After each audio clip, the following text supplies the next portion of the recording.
Hello, and welcome to another episode of the Law Firm Marketing Mastery Podcast, a show dedicated to helping you make your law firm work for you.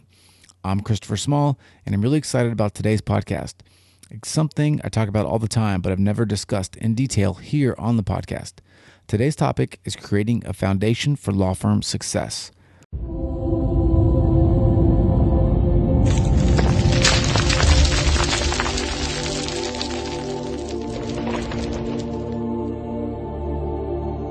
When I opened my law firm, I didn't have any experience with starting and running a successful law firm other than what I'd seen my bosses do at my other law firms. My undergraduate degree is in psychology, and I had the same traditional law school education that most of you probably had. Needless to say, I had a lot to learn, and I decided to do something about it. Instead of just waiting around for the phone to ring, I started diving into books about marketing, sales, management, mindset, and leadership.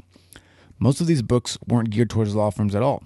They were general business books, which is exactly what I needed. When I first opened my law firm, I rented office space from a very successful criminal defense and personal injury practice in Seattle. One of the cool things about this firm was the owner had a huge bookshelf full of these business books. I started to read them voraciously. And by the way, a funny little side story here. I was actually out at a happy hour with one of this firms that I just mentioned, their old paralegals last week, and we were talking about the year that I spent in their offices. And we talked about all these books. She's a big reader too, but not of these kind of business books. And she was laughing at me, and she told me that I was the only person other than the owner of this firm that ever showed any interest in those books. And look how it's paid off. If you are opening your firm, have opened it, and aren't experiencing the success that you want, or are thinking about opening a law firm, you've got to have a foundation built on business and marketing to be successful. You can do this in one of two ways. You can go back to school and get your MBA, or you can just listen to this podcast and have enough knowledge built up to hit the ground running in a week. Okay, so what exactly are we doing here today? All right, I'm going to give you the 5 books you should read in order to get the foundation you need to open and run a successful law firm. I'm also going to explain a little bit about what each book is, why it's where it is in the order, and why I put it on my list over other books. I also want to tell you what we aren't going to do today. We're not talking about blogging or SEO or direct marketing or whether or not you should have an LLC or any of the other minutia that is paralyzing you from getting started with your firm.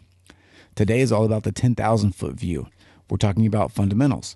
We're talking about ensuring that your perspective of what a business is and does is focused in the right direction. And before I get into the books, I want to talk a little bit about why I think this is so important. And it all boils down to this for me.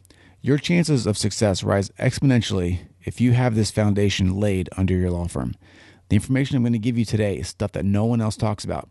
These books are your golden ticket, your roadmap to success. All you've got to do is read them and then implement their practices. All right, let's get into it. The first book in our series of 5 is called Built to Sell by John Warrilow. Oh, and by the way, don't worry about writing all of these books down. I'll have links in the show notes at lawfirmmarketingmastery.com/law firm marketing foundations. Okay, back to Built to Sell by John Warrilow, Warrilow. This book isn't a law firm book, and it actually really isn't even your typical business book, though there are more of these books of this design coming out these days. The book is written in parable form, so it's really easy to read and really easy to understand. This book you could literally probably get through in one day. Built to Sell is the story of Alex. Alex owns a struggling graphic design and advertising business. This book is Alex's metamorphosis from graphic designer who owns a graphic design business to CEO of a graphics design business. And, that may not make a lot of sense to you now, but by the time you're done reading the book, it'll make perfect sense to you. This book is first on my list because Alex's situation is one I see time and time again from law firm owners. They focus too much on the work they're doing, in this case, legal work, focus on being a lawyer, and neglect the actual business. This results in lost earnings for you, dissatisfied customers overall, and a failing business. The sooner you can adopt the mindset Alex finds at the end of the book, the sooner you'll have the law firm you've dreamed of having, including throngs of happy clients and lots of money in your pocket. The second book in our series is called The E-Myth Revisited by Michael Gerber. As much as Built to Sell is a story, this book is a manual to start and run a successful law firm. If you have how to start and manage a law firm, the big blue book, throw that away and get the E-Myth Revisited. This is the true how-to book for starting a law firm. This book, I placed it right after Built to Sell because once you see how your business is supposed to run, you need a blueprint for how to run it. E-Myth Revisited does that. And, by the way, E-Myth doesn't stand for electronic. It stands for entrepreneur. The point of this book is that when you open your business, you have to get out of that technician mindset and get into the business owner mindset. The technician mindset is focused on client work, on being a lawyer. The business owner mindset is focused on building a conglomeration of people, processes, and services that provide client satisfaction to many at once instead of one at a time. The E-Myth Revisited follows a woman who loves baking pies and decides that she wants to open a pie shop. Her business is struggling and she doesn't know why, since she makes the best pies in town. It isn't until she realizes she has to focus on other things besides just making great pies that her business takes off. And that goes kind of to what I talk about a lot when it comes to, you can be the best lawyer around. You can be a genius of the law. But if you don't do the other things that your business requires, then you're going to be the poorest, best lawyer around. All right. Again, this book is critical to shifting your mindset from lawyer to business owner. You'll still have plenty of time to be a lawyer if you want, but if you don't design your law firm with these foundational principles, you're going to be miserable and you're not going to make any money. Your doors are going to close. It's not going to be fun. Okay. The third book of the 5 is called Crush It by Gary Vaynerchuck. This book is all about getting shit done. Pardon my language. Gary Vaynerchuck is the creator of Wine Library TV. He now owns a multi-million-dollar creative advertising agency called Vayner Media. He's built several businesses from the ground up into super successes. He's really big on video, YouTube, using social media and things like that to get ahead.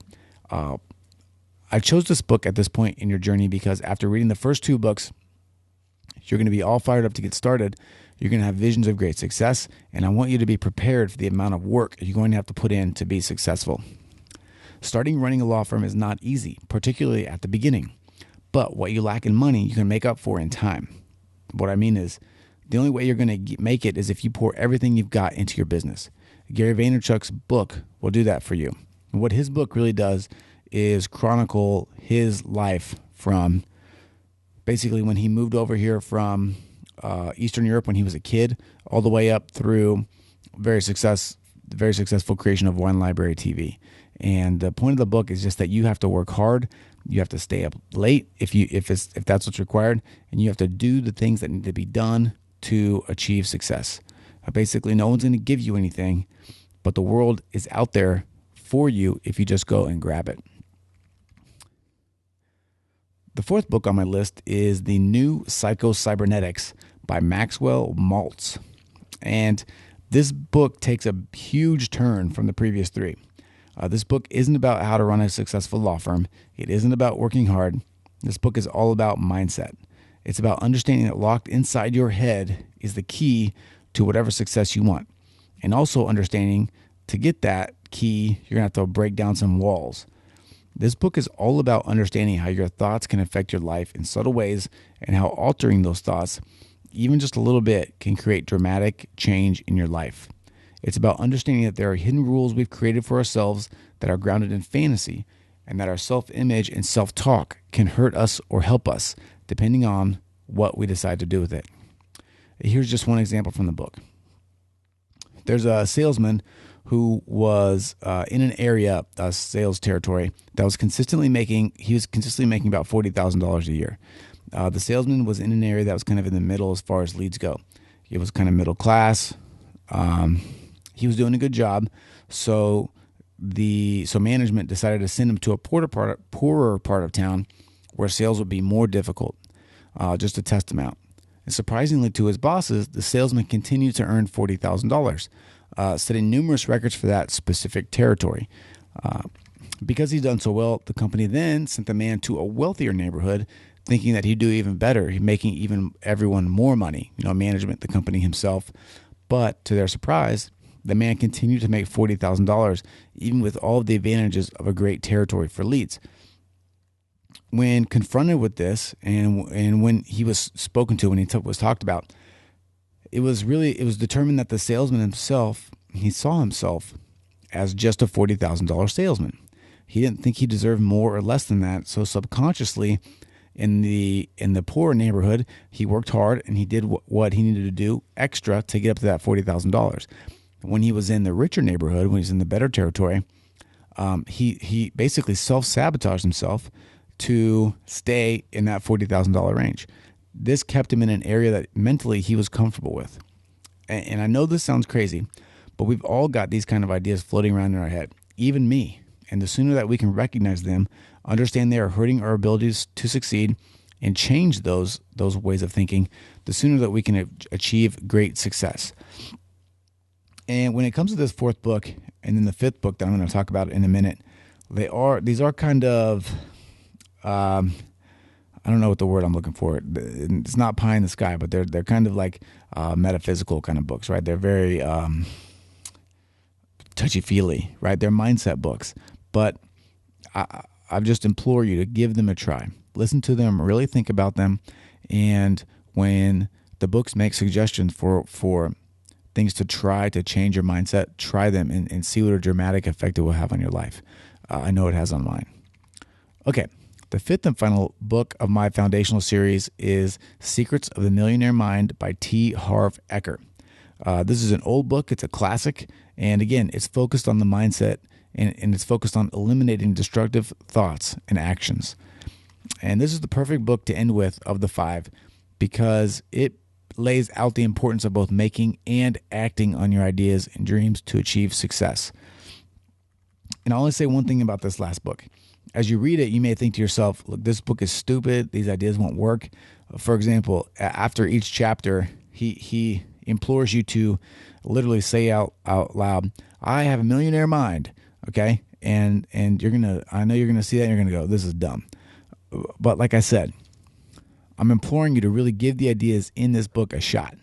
I can tell you, while I'm not a millionaire myself yet, although I actually have earned over $1 million gross. I haven't netted it, but that I know several real life millionaires, and they all live according to these ideas and principles. If you want to break through your current station in life, if you want to realize your dreams, if you want to start and run a successful law firm, you need to have these mindsets ingrained inside you. Okay, that's it. Those are my 5 foundational books for law firm success. If you read those books, you're going to have a really great understanding of what it takes to open a successful law firm as a business, not just be a successful lawyer. So I would encourage you to read those books and read them in that order. That'll give you the best kind of path to work through them all. All right. I hope you enjoyed the podcast, and I implore you to get these books, read them in that order, and let me know how your life and your business has changed as a result. If I could start all over, I'd start with these books, and I guarantee you I'd probably be 5 steps ahead in terms of the success of my firm. That's it for today. That's all I've got. But before I let you go, I want to let you know about a new thing that I'm putting together. It's something that's been in the works for a long time, and I'm finally taking the plunge and doing it. I'm drinking my own Kool-Aid. I'm always telling you, get going, do it. Well, that's what I'm doing. When I started out, I didn't know anything about starting and running a law firm. I didn't know anything about marketing and sales. I didn't know anything about setting up a website and search engine optimization and sales calls and networking. I didn't know anything about anything. And there wasn't really anyone out there to help me with it. So I kind of had to throw a bunch of different stuff together, try a lot and fail a lot, and come up with a plan that worked. Now, I want to share my experiences with you. I want to share my system with you. There are a lot of people out there claiming to help people start and run a successful law firm, but in my mind, they are all missing 2 critical elements. First, they're missing the down and dirty how-to educational elements, and second, they're missing the opportunity to discuss what's going on with a community of like-minded individuals who are just as excited about reaching success as they are. So I've decided to create a place where those things can happen.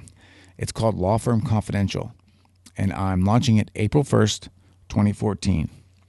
There are going to be videos inside of this area. There are going to be checklists.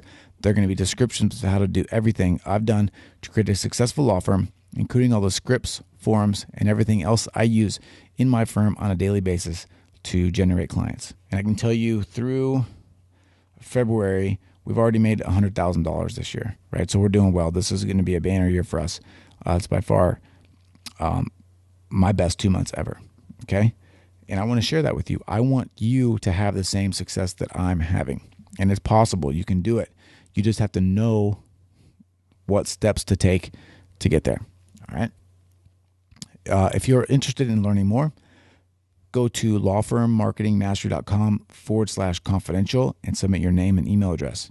Over the coming weeks, I'll be releasing more details, including how you can become a part of this awesome group. All right, that is truly it for today. I hope you enjoyed this podcast. Once again, I'm Christopher Small with Law Firm Marketing Mastery. See you later.